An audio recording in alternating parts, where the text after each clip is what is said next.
राम राम सा। मैं हूं मुकेश चौधरी। आप देख रहे हैं मोनू के विचार। आज हम चर्चा करेंगे राज्यों में भाजपा की हार के लिए नरेंद्र मोदी कितना जिम्मेदार। चर्चा को आगे बढ़ाएं उससे पहले आपसे एक छोटा सा निवेदन है, वीडियो को लाइक और चैनल को सब्सक्राइब कर लीजिए। दोस्तों, कल मैं टीवी पर देख रहा था, एक दर्शक ने एक पत्रकार से सवाल किया कि भाजपा की राज्यों में जीत का श्रेय अगर मोदी को दिया जाता है तो हार की जिम्मेदारी मोदी क्यों नहीं लेते हैं। अक्सर ये सवाल विपक्ष के द्वारा भी पूछा जाता है, तो मैंने सोचा क्यों न इस सवाल के ऊपर विश्लेषण करने का प्रयास किया जाए। वैसे तो हर चुनाव में हार जीत के अलग अलग कारण होते हैं। ये जरूरी नहीं कि एक चुनाव की जीत में किसी की भूमिका हो तो दूसरे चुनाव की हार के लिए वो ही जिम्मेदार हो।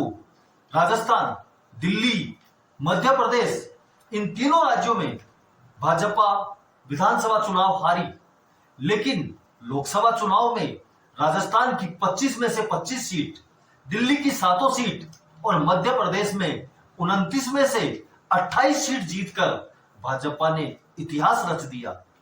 सीधी बात है, मोदी जी का अपना एक वोट बैंक है जो लोकसभा चुनाव में उनके लिए खुलकर वोट करता है, लेकिन विधानसभा चुनाव हो या कोई और चुनाव, उसमें वह लोकल मुद्दों को तवज्जो देता है।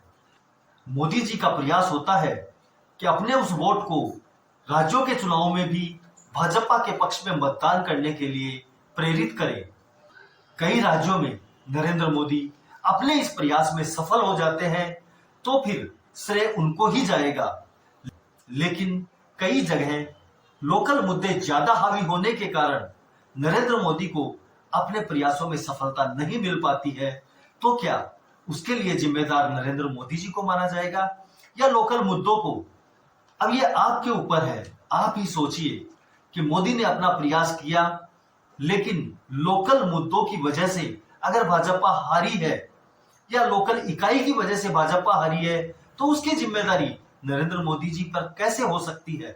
राज्यों के चुनाव में नरेंद्र मोदी जी वोट बूस्टर का काम कर सकते हैं, लेकिन जनता को संतुष्ट तो राज्य इकाई को ही करना होगा। हाँ, एक जगह नरेंद्र मोदी को जिम्मेदार मान सकते हैं, उनकी कमिटमेंट डिलीवरी ने जनता के अंदर अभूतपूर्व विश्वास जगा दिया है, जिसकी वजह से जनता भाजपा के अन्य नेताओं से भी वैसी ही उम्मीद करती है। योगी जी जैसे नेता जनता की उस उम्मीद पर खरे उतर जाते हैं तो जनता उनको सर पर बैठा लेती है, लेकिन जो नेता जनता की उम्मीद पर खरे नहीं उतर पाते हैं, फिर जनता उनको घर पर बैठा देती है। आपने देखा होगा कि नरेंद्र मोदी जी अपने मंत्रिमंडल में ही नहीं, राज्यों में भी बार बार नित नए प्रयोग करते हैं, कभी सीएम बदलने का तो कभी मंत्री बदलने का, क्योंकि जब उन्हें लगता है जनता को डिलीवर करने में कहीं कोई कमी रह रही है तो वहां पे वो चेंज कर देते हैं। अब शायद आपको समझ आ गया होगा, राज्यों में भाजपा की हार के लिए नरेंद्र मोदी जी जिम्मेदार है या नहीं। इस पर अपने विचार कमेंट करके बताएं। वीडियो को लाइक और चैनल को सब्सक्राइब करना न भूलें। धन्यवाद। जय हिंद, जय भारत।